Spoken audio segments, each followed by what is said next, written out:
I'm joined now by Dr. Aslam Dasoo, medical expert and convener of the Progressive Health Forum. Good evening, Doctor. Thanks for your time. So the numbers are dramatically down, 2,409, but we're still seeing 77 deaths. However, on a broader context, do you think we're through the worst of this wave and perhaps the worst of the pandemic as a whole? Good evening, Sally. On the first, yes, I do think we've passed the worst of this wave. I think the numbers clearly demonstrate that, although this number of 2,500 odd cases must be put in the context of the weekend lag. But overall, yes, we have passed the peak of this wave. The numbers are coming down. The deaths are not coming down as quickly, but that is also to be expected because we know deaths follow cases by 2 weeks to a month after the case becomes positive. So, but all in all, we observed the decline of a wave that started very steeply and actually created more cases of Omicron, of COVID than the previous waves. But that also speaks to how many people got quickly infected. And then, of course, there was no one else to infect and the wave starts to decline. What is interesting is that there was a clear decoupling of the number of cases and the number of people hospitalized. And South Africa, I think, probably shows the average situation with Omicron in the world. There are outliers, like we know in the United States, where they're seeing up to 1 million cases a day.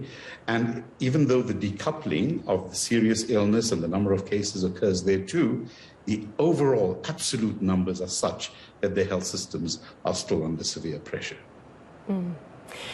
What do you think the biggest health challenge of 2022 is going to be in South Africa? Do you think it's going to remain COVID-19 and concerns that our hospitals are not going to cope?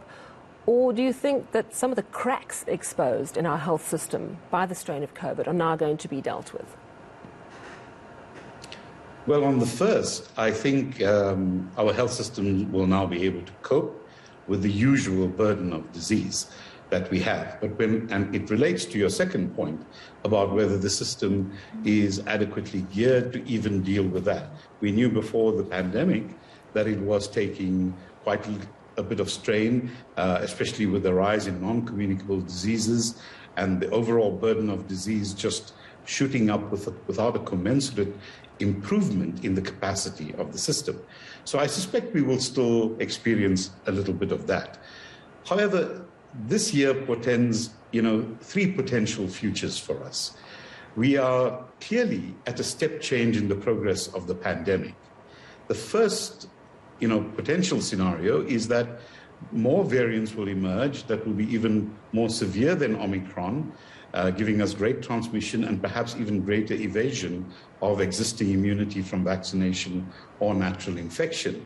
The second is that we may continue to experience Omicron-type waves, into the year. But the third, and it's an optimistic one, but it's highly plausible, and a lot of expert opinion is converging on this, is that the step change actually represents a move out of the epidemic or the emergency phase of the pandemic to a more endemic situation where virus still circulates, but doesn't cause the havoc that we have observed over the last 2 years. And in fact, that particularly allows us as populations and societies to move to a situation where we can begin to assume more normal functions. There are two caveats to that. One is that we still have to maintain personal protection through masking and avoiding indoor gatherings that are large and poorly ventilated. But beyond that, there are no reasons that we can see to maintain a higher level of restriction than what we have. Indeed, that expert opinion is converging on the fact that we should do away, in fact, with the Disaster Management Act now and all of the structures that it spawned and go back to the normal situation where the cabinet and the president have sufficient power to act if they need to, and where parliament has oversight. This will be a highly desirable situation. And of course, last, if I may just say that, the department withdrew a circular where it changed the contact tracing, isolation, quarantine protocols. And that was unfortunate because they did the right thing by changing those protocols. And one hopes that when they sort matters out, and I believe they're busy doing that, they can reissue these regulations so that we then do away with this issue of quarantine, which is causing havoc, especially in frontline industry and workspaces like health facilities, where the rest of the staff are then burdened with the work that the staff that have to sit in quarantine unnecessarily, have to take on this huge burden. You outlined 3 potential options for what's going to happen with the pandemic in 2022. The worst case scenario is the first one, that more variants will emerge, more severe, and then they will take over Omicron and we'll be back where we started potentially. But the second option, that we'll get more Omicron-type waves, in other words, not as severe, but quite spready. And then the third is that we'll actually move completely out of a pandemic and an epidemic status to something that we manage like flu. What's your money on?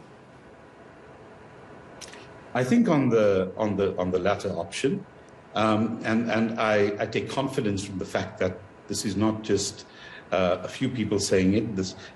The expertise around the world is converging on that possibility. It's plausible. We don't have a crystal ball. But on the balance of probabilities, I would certainly put my bet on the last one. We may not get out of the epidemic phase quickly, but we are moving in that direction.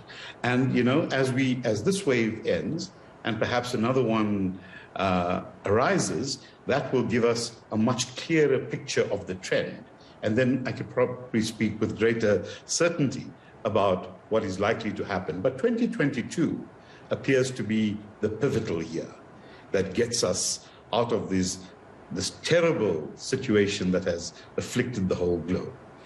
Well, thank you so much for chatting to us this evening, Dr. Aslam Dasoo here.